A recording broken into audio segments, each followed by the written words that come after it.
inviting our lineage Guru, His Holiness Living Buddha Lian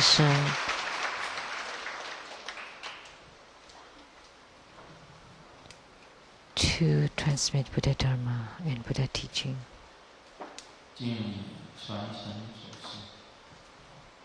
Homage to the lineage Gurus, the Venerable Mang Liaoming,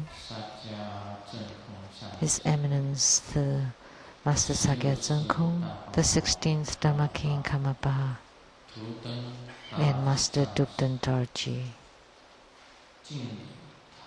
Homage to the three jewels of the altar. Homage to the main deity of Homa today, the Mahamayuri, the great Peacock King Buddha Mother.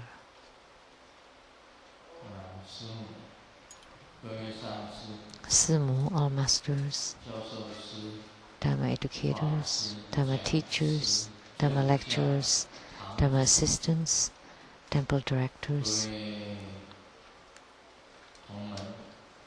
all disciples present here and over the webcast, our guests of honors today,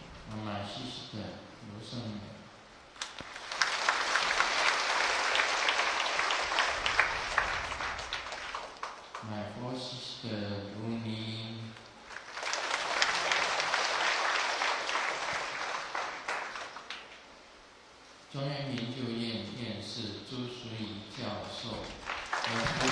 the head of Academia Sinica, Professor Zhu and Mrs. Zhu,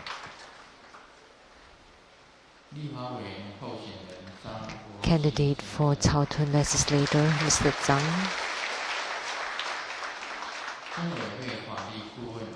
attorneys to the True Buddha Foundation, Mrs. Huang,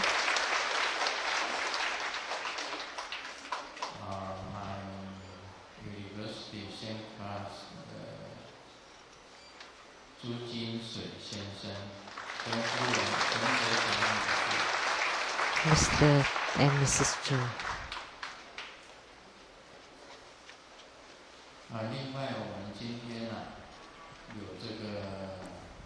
And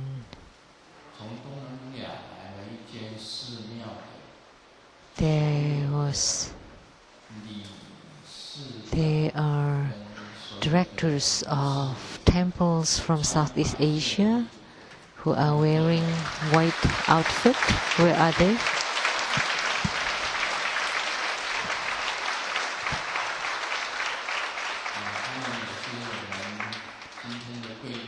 They are our guests of honors today. Thank you for your presence here. We hope that you will visit, and the whole temple, they have taken refuge also. They are wearing white, and they're sitting here on the dragon side of the temple. Welcome. Please be seated.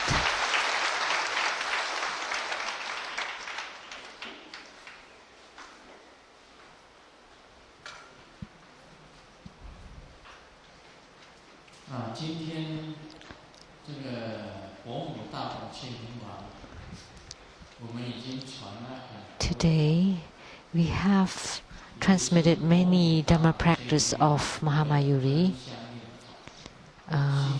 One is the main deity practice, the starlight body practice, the prayer for rain, to stop the rain, subduing the earthquake, enrichment, harmony, body and mind purification practice, subduing ghosts and demons, and eradication of illnesses.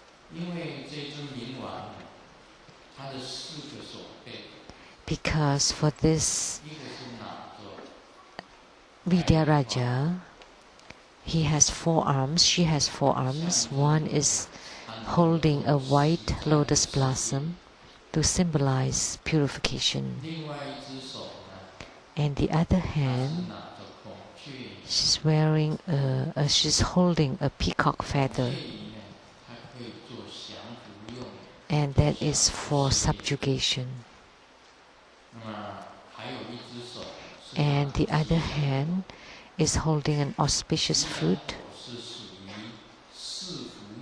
and that's for blessings and enrichment, to give fortunes and wisdom. And then the other hand, the last hand, is holding a wish-fulfilling fruit, and that symbolizes the fruit,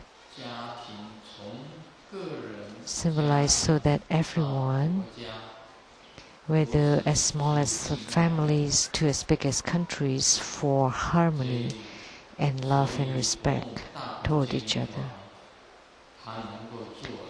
So the Peacock King Buddha Mother, Mayuri, can accomplish 4 kinds of worldly attainments. So today, it's fine whether you wear red, that's for harmony, and it's fine if you wear yellow, that's for enrichment, and it's fine if you wear white, that's for purification, and that's fine if you wear blue too, and that's for subjugation.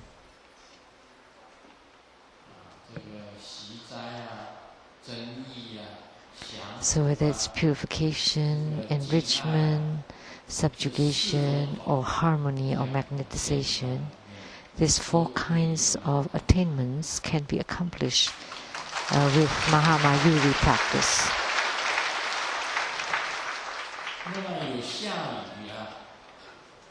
And when there's rain, there's also stopping for rain.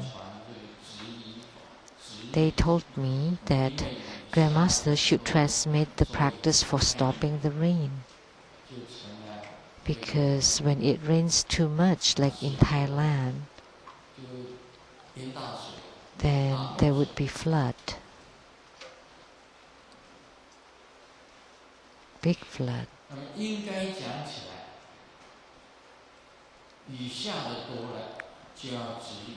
So when there's a lot of rain, we should stop the rain. So the flood in Thailand, how did it stop? How did it recede? Because Bangkok was supposed to be flooded totally, but it was only flooded about 30%.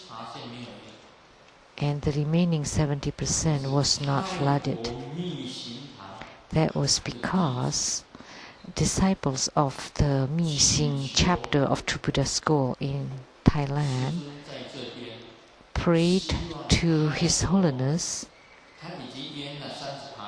because Bangkok had been flooded about 30%, and they at the Mixing chapter in Bangkok prayed to stop the rain. They prayed to stop the rain.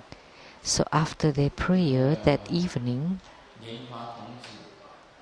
that night, Padma Kumara appeared in the dream of a Thailand disciple and took her to show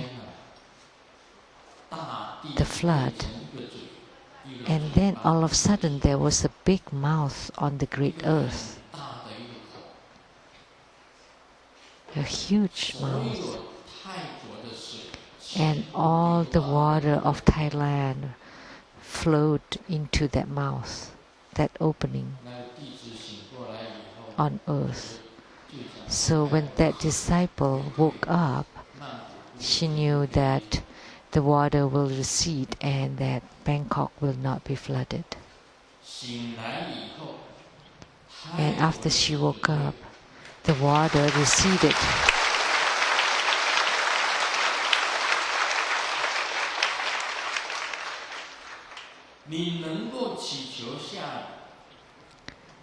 So if there's a way to ask for rain, there must be a way to also stop the rain. When there's too much rain, then it should stop. So how do we stop the rain? Briefly, I'd like to tell you, as long as you gain spiritual response with Mahamayuri,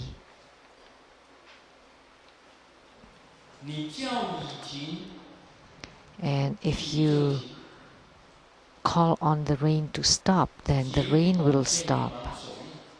You form Mahamayuri mudra, recite the Mahamayuri mantra,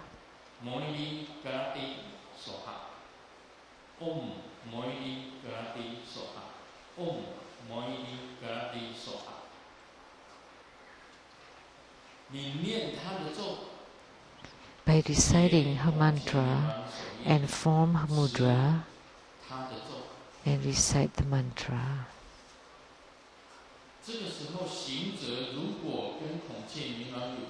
So if the practitioner has gained spiritual response with Mahamayuri, Mahamayuri will descend. As soon as she descends, and you step outside the house, turn up your palm, open your palm, and the rain will fall onto your palm. And then hold the rainwater and then throw it up to the sky. Learning Om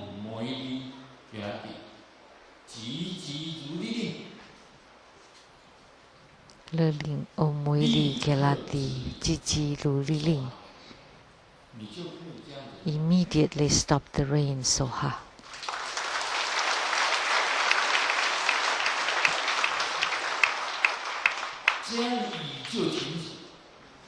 This way the rain will stop. As easy as that. So just return the rainwater that falls from the sky back to the sky. Maybe you would think, how could it be that simple? Actually, all the Dharma practice are within your heart. If you don't have spiritual response, then you cannot accomplish any of this Dharma practice. But once you have the spiritual response, whatever Dharma practice you do, that would be accomplished.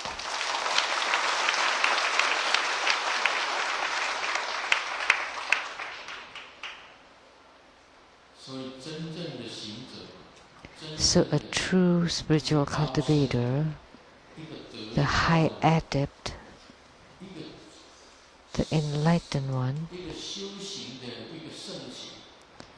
the sage, a cultivating sage, with one thought, with the movement of the mind, it would be accomplished.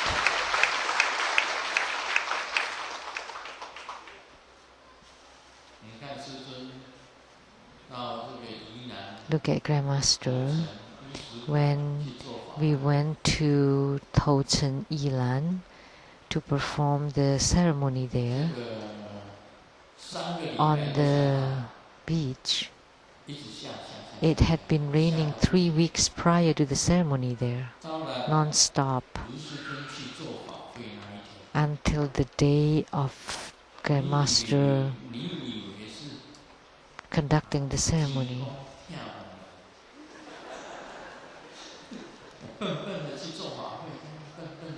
Maybe I looked like a fool conducting the ceremony, and it was a coincidence that that day was a clear day.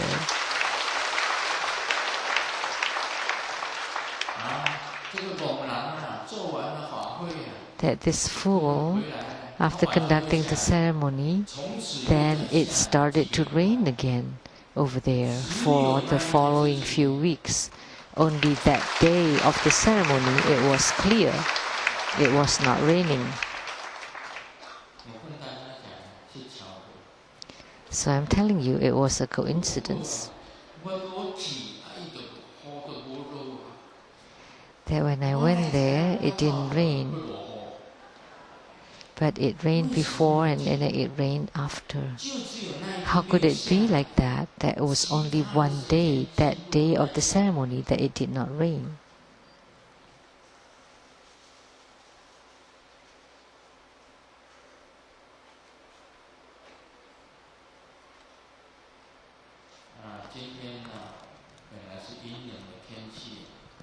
It was supposed to be cold and dark, that the forecast said that it was going to be very cold today.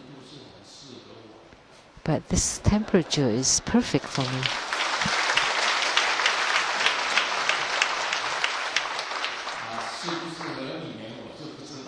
I don't know whether it's suitable for you or not. But when I'm in Seattle, even when it rains, it's the same. I have an undershirt and then this lama outfit with no sleeves. I'm still wearing an open shoes or sandals. I never wear socks, even when it snows.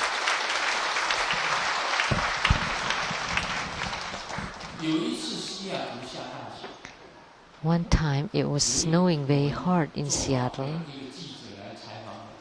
and during the ceremony there was a journalist interviewing me, and he saw that I was wearing sandals and no socks, and then he asked, "Aren't you afraid of cold?" And I answered, "What is cold? Never heard of cold." Doesn't matter how cold the weather is, I wear the same outfit. Just this thin sheet of lama outfit and the dragon vest, and also sandals. The sandals are my mark. I don't even wear shoes. Whether I'm on a plane, on a ship, walking on earth, I always wear sandals. According to Taiwanese televisions, they would call me the sandal guy. The other day I saw this, very interesting. There was a lady that was on a public bus or train,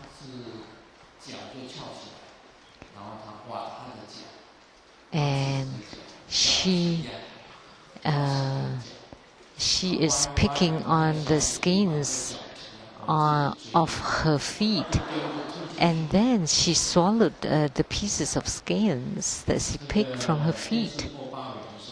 So the news broadcasted that. So they call this girl is a feet skin girl. So that's why I would be called the sandal guy.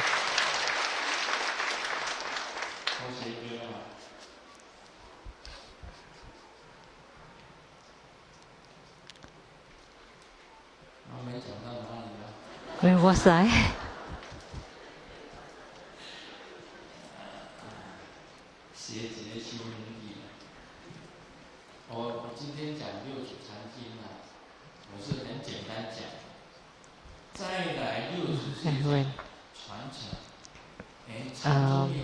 Then talking about the Platform Sutra of Huineng. Next, the sixth patriarch will talk about lineage. From the 7 Buddhas to Sakyamuni Buddha, and from Sakyamuni Buddha to Mahakasyapa, and then to Ananda, and then all the way to the 28th patriarch, Bodhidharma. And he was the first patriarch of China. So the first 28 patriarchs are Indians, And after the 28th, from 29th, that's the Huike, the 30th Patriarch Sheng-yen, 31st Tao Xin, and 32nd Hongren. And Huineng is the 33rd Patriarch. And then, from Huineng, was divided into 5 schools: the Yangwei, Lingji, Caodong, Huayan, Yinmen. These 5 schools. And in Taiwan, Southeast Asia, and Hong Kong, that's the most popular is Lingji school.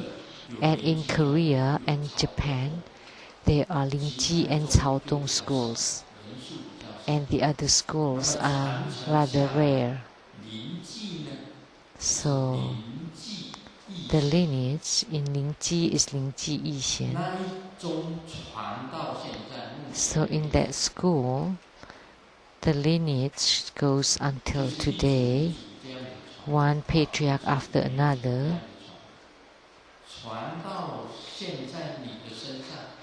until now to you.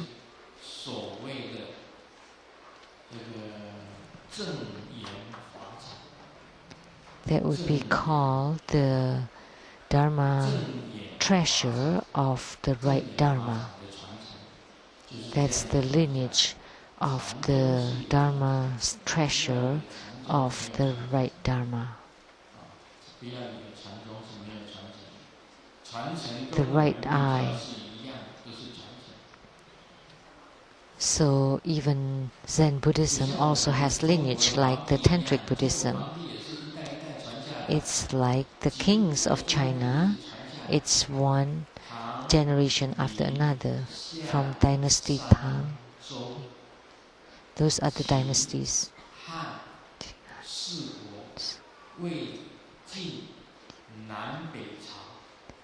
The North and South dynasties. And then Tang, Song, Yuan, Yu, Qing. Those are the names of the dynasties in China. So it's also generations after generations. And this is called lineage. In Tang dynasty, there was a king.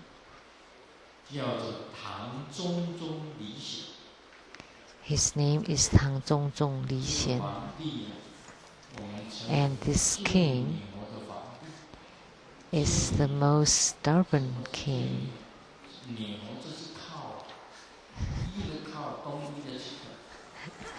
Is the most the most bullish. So the father of this king also a king, was also a king. So the son is Li Xian, which is this king, and his younger brother was also a king. So Tang Zhongzhong's younger brother was also a king, and his son, of course, was also a king. So it was passed on to his son, and then his nephew was also a king. And then, more interestingly, the mother of Tang Zhongzhong, guess who that is? Is Wu Zetian, the Empress Wu Zetian. So his mother was also a king. So during the period of Tang Zhongzhong, there were 6 kings: father, younger brother, son, nephew, his mother, and himself.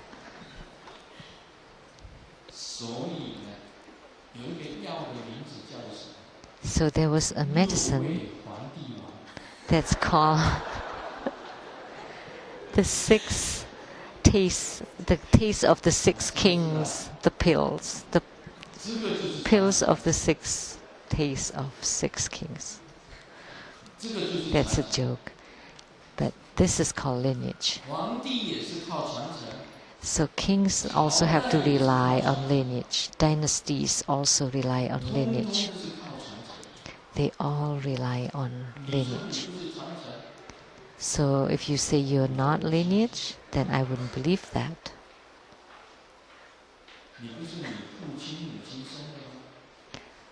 Weren't you born by your father and mother?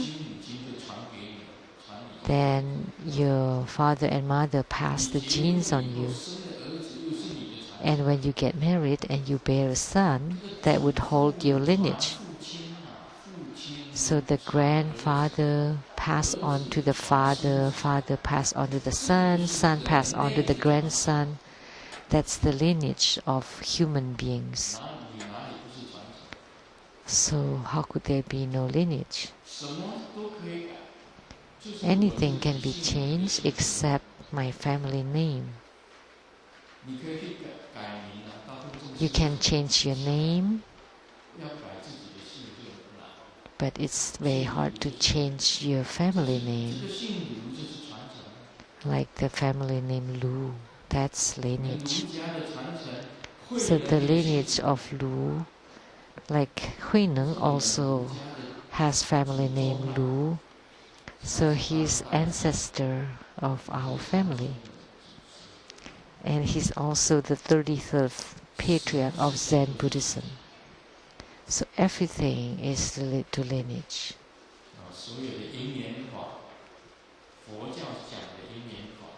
Buddhism talks about causes and conditions, and they're all about lineage. Tantric Buddhism also talks about lineage.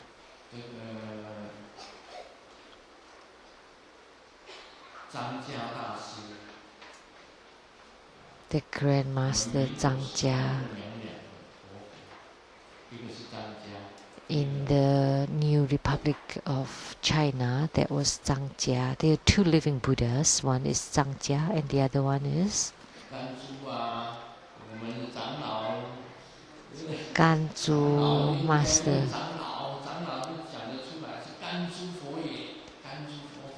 The living Buddha Ganzhu. We should ask our senior master, which is Master Tsang. He would know. And living Buddha Ganzhu passed on to Master Tupten Nima. Master Tupten Nima to Tupten Tali.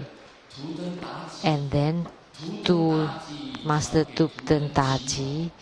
And then to Master Tupten Jimo. And I am Master Tupten Jimo.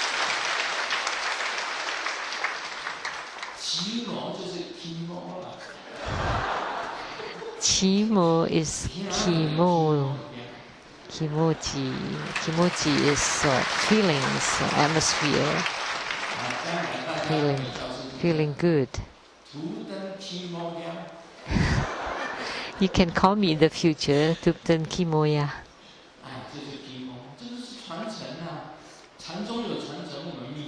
That's lineage.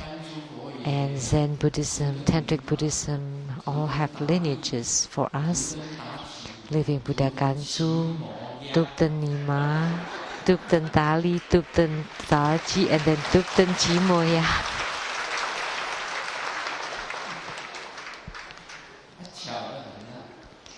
What a coincidence.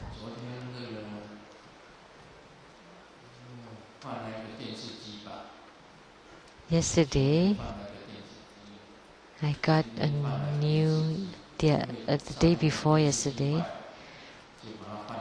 got a new TV set because my TV was wrong. And you know the brand? Match. It's called Jimo. Was there a brand called Jimo? No, never heard of it. Then come to my home and see it. Really? That, see? It's written CHI. Qimei? CHI is Qimei?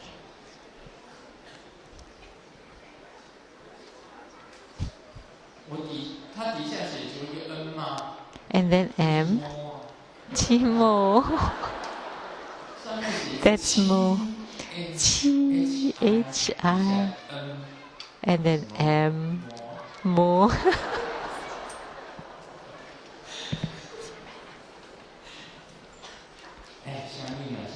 Oh, that's a match. Doesn't matter.